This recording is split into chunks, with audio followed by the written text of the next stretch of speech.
Transgender protection act کے نام سے 2018 میں پاکستان کی قومی اسمبلی میں ایک قانون پاس کیا گیا، جس کو ابتداءً یہ رنگ دینے کی کوشش کی گئی کہ یہ قانون خواجہ سراؤں کے حقوق کے تحفظ کے لیے بنایا گیا ہے۔ یاد رہے یہ بل پاکستان پیپلز پارٹی کی جانب سے پیش کیا گیا اور پھر مسلم لیگ نون، مسلم لیگ قوف اور ریاست مدینہ کی دعوے دار جماعت پاکستان تحریک انصاف نے اس بل کی مکمل حمایت کی۔ اب اس بل میں مسئلہ کیا آیا کہ اس کے اندر ٹرانسجینڈر کی جو ڈیفینیشن کی گئی ہے اس میں ایک تو یہ کہ جو پیدائشی طور پر ٹرانسجینڈر ہو۔ اب یہاں تک کسی کو بھی کوئی اختلاف نہیں، یقیناً ٹرانسجینڈر کو ان کے حقوق ملنے چاہیے، ان کے حقوق کا تحفظ ہونا چاہیے، لیکن اسی بل کے اندر ٹرانسجینڈر کی جو دوسری ڈیفینیشن کی گئی اس کے مطابق یہ کہا گیا کہ اگر کوئی ایسا شخص جس کا کسی ایکسیڈنٹ کی وجہ سے یا دیگر کسی وجوہات کی بنا پر مردانہ صلاحیت ختم ہو جاتی ہے تو اب ایسا شخص اگر نادرہ جا کر یہ کہے کہ میں عورت ہوں تو نادرہ اس بات کا پابند ہوگا کہ وہ اسے عورت ڈکلیئر کرے۔ اب اس کا مطلب کیا ہو گیا کہ ایک شخص جو فزیکلی میڈیکلی مرد ہے، نادرہ نے اس کو عورت ڈکلیئر کر دیا، اب ایسا شخص عورتوں کی گیدرنگ میں بھی جا سکتا ہے، لیڈیز ٹوائلٹ میں بھی جا سکتا ہے، عورتوں کی پولنگ اسٹیشن میں بھی جا سکتا ہے۔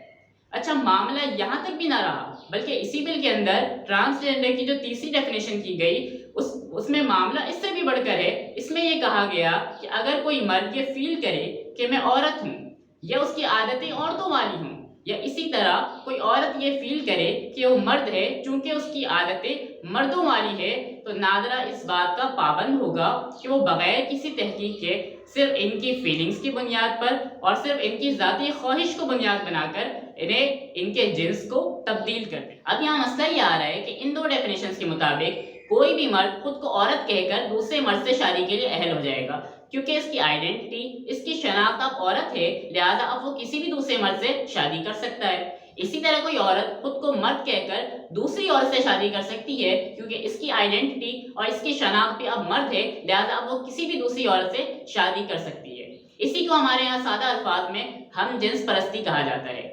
اب ہمارے کچھ نادان لوگ یہ اعتراض کرتے نظر آ رہے ہیں کہ بھلا یہ کیسے ممکن ہے کہ اسلامی جمہوریہ پاکستان کے اندر کوئی مرد مرد سے شادی کرے، کوئی عورت عورت سے شادی کرے، اور پھر آگے یہ کہتے ہیں کہ یہ تو مولویوں کی اپنی سوچ ہے۔ تو میں ان کے لیے کہنا چاہتا ہوں کہ کیا آپ کو زینب کا واقعہ یاد نہیں رہا؟ کیا آپ کو لاہور موٹر وے کا واقعہ یاد نہیں رہا؟ کیا آپ نے یہ خبریں نہیں سنی کہ قبر سے مردہ خواتین کو نکال کر انہیں زیادتی کا نشانہ بنایا گیا؟ سوال یہ ہے کہ یہ ممکن تھا؟ کوئی انسان، کوئی مسلمان یہ تصور بھی کر سکتا تھا کہ اسلامی جمہوریہ پاکستان کے اندر 7 سالہ بچی کو زیادتی کا نشانہ بنایا جائے، یا لاہور موٹر وے پر بچوں کے سامنے خاتون کو اجتماعی زیادتی کا نشانہ بنایا جائے، یا قبر سے مردہ خواتین کو نکال کر ان کے ساتھ زیادتی کی جائے؟ لہذا خدارا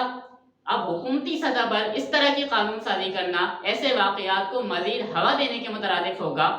اب رہا معاملہ خواجہ سراؤں کا، تو میں ایک بار پھر واضح کرتا ہوں کہ ان کے حقوق سے متعلق کسی کا کوئی اختلاف نہیں، ان کو ان کے تمام جائز حقوق ملنے چاہے وہ تعلیم سے متعلق ہو، چاہے صحت کا معاملہ ہو، یا وراثت میں ان کے حقوق کا معاملہ ہو۔ اور اب تک اگر ایسا نہیں ہوا تو یہ حکومت، یہ ریاست کی ناکامی ہے۔ اس کے ذریعے آپ دین اسلام کو ٹارگٹ نہیں کر سکتے، دین اسلام کے قوانین کو چیلنج نہیں کر سکتے، رب تعالیٰ کی تخلیق کے ساتھ چھیڑ چھاڑ نہیں کر سکتے، کیونکہ اللہ رب العزت نے قرآن مجید و فرقان حمید میں 21ویں پارے سورہ روم کے اندر واضح طور پر اس سے منع فرمایا ہے، اور فرمایا فطرت اللہ التی فطر الناس علیہا، یہ اللہ کی پیدا کی ہوئی فطرت ہے جس میں اس نے لوگوں کو پیدا فرمایا، لا تبدیل لخلق اللہ، اور اللہ کی تخلیق کو تبدیل نہ کرنا۔ اسی طرح حدیث شریف میں رسول اکرم صلی اللہ علیہ وآلہ وسلم نے فرمایا، جو کہ بخاری شریف کے اندر بھی موجود ہے، ابن ماجہ اور ابو داؤد شریف کے اندر بھی موجود ہے، حضرت عبداللہ ابن عباس رضی اللہ تعالیٰ عنہ اس کے راوی ہیں،